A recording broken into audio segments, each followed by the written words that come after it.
చాలా చక్కగా పాడారు. ముఖ్యంగా రాగం చాలా మందికి శృతి బాగుంది అంటే మీకు శృతి తెలియదు. యాక్చువల్గా వాయిస్లోనే శృతి ఉంటుంది. పాడేటప్పుడే శృతి తెలియకపోయినా కొంతమంది గొంతు శృతికి అనుకూలంగానే ఉంటుంది. వాళ్ళ వాయిస్లు ఎలా ఉంటాయంటే మనం ఇంకా 2 పద్యాలు చెప్తే బాగుంటుందేమో అనిపిస్తుంది. అటువంటి వాయిస్లు కొన్ని ఉన్నాయి. మన పద్యం చదివితే అది మన కోసమే ఉన్నట్టుంటుంది. వేమన ప్రజల కోసం రాసినాడు, కానీ వేమన రాసిన ప్రతి పద్యం చదివితే అది మనదే అనిపిస్తుంది. మిగిలిన కవులు పద్యాలు ఎలా ఉంటాయంటే అది వాళ్ళు రాసినట్టుంటాయి, వాళ్ళ కోసం రాసుకున్నట్టుంటుంది.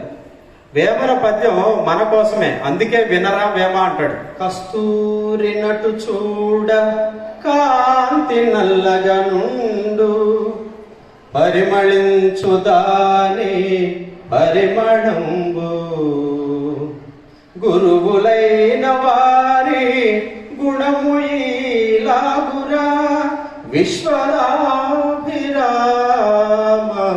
వినురవేమ విశ్వదాభిరామ వినురవేమ.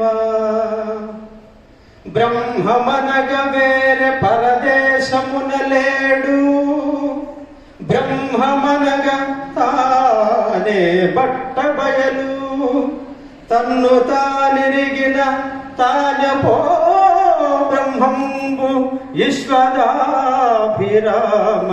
వినురవేమ.